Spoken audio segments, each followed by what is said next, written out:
The New York Knicks just made a huge front office decision.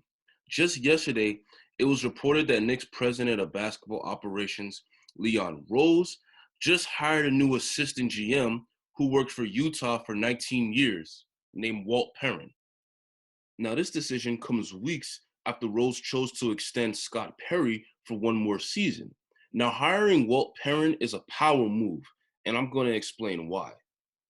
Before we get started, please subscribe to my channel More Hoops. It really helps me out. If you love the Knicks like me, I have plenty more videos on the channel. Now let's go ahead and get started. So Walt Perrin has worked as a scout for the Utah Jazz for the past 19 years. The Utah Jazz are a quality organization. No, they've never won a championship, but they've consistently been one of the better teams in the league for the past 20 years. They made the playoffs 11 out of the last 20 seasons. The Jazz made the conference finals in 2007, and they got to the second round of the playoffs recently in both 2018 and 2019. So it's clear the Utah Jazz have been a winning organization in recent years. Walt Perrin has played a huge role in Utah's success. Perrin worked as a college scout for Utah, and his eye for talent helped Utah to draft some excellent players, the most recent one being Donovan Mitchell. Donovan Mitchell has turned himself into a legit star. The Jazz easily walked away with the steal of the draft that year. Getting the best player in the draft at pick number 13 is completely incredible. In 2013, the Jazz drafted Rudy Gobert. Gobert has become arguably the best defensive player in the league, and he's become an all-star. Getting a player of that caliber with the 27th pick in the draft is again extremely incredible and speaks to Perrin's eye for talent. In 2010, the Jazz drafted Gordon Hayward 9th overall, and Hayward became an all-star. Now, this is another really impressive pick. Even though it was 9th overall, it's pretty hard to find all-stars when you're selecting outside the top 5 of the draft.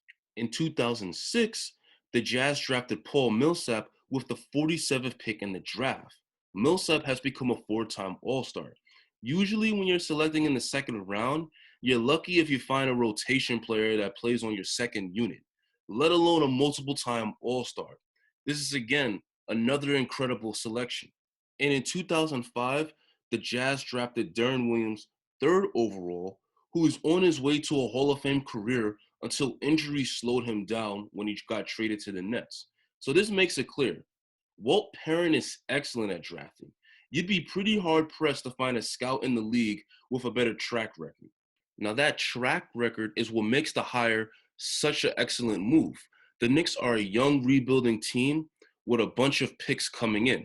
In fact, this year, we have 3 draft picks. We have our own lottery pick, we own the Clippers pick, and we own Charlotte's second-round pick. Next year, it gets even better. In 2021, we own our own pick, of course.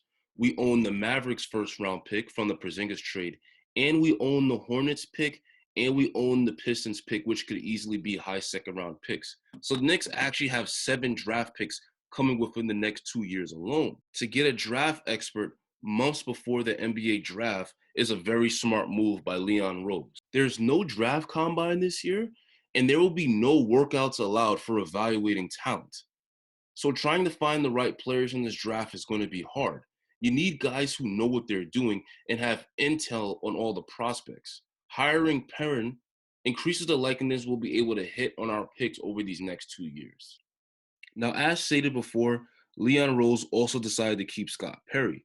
Believe it or not, Scott Perry is actually pretty solid at drafting. Perry has been with this organization since summer 2017. The first draft that Scott Perry was a part of was the 2018 draft. Now, Knox is definitely looking like a bust, but he did manage to find Mitchell Robinson in the second round. Now, Mitchell Robinson is arguably the steal of the 2018 draft.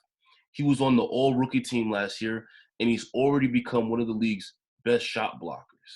That was a tremendous find for Scott Perry. He even got Alonzo Trier undrafted. Now, Trier put up good numbers his rookie year and even almost made all-rookie second team. He doesn't play this year because of the veterans that are ahead of him.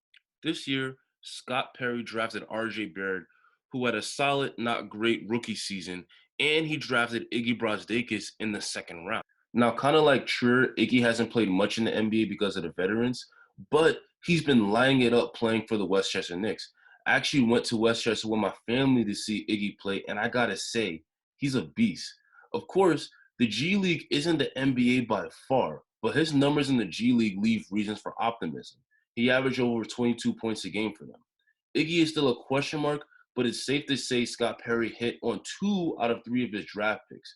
I'm confident Perry and Walt Perrin can put their heads together and make sure the Knicks capitalize on these 7 draft picks we own in the next 2 years. If the Knicks would like to speed up their rebuild, they need to draft some home runs. Hiring Perrin puts us in a position to do so. Thanks for watching and subscribe to the channel for more Knick videos.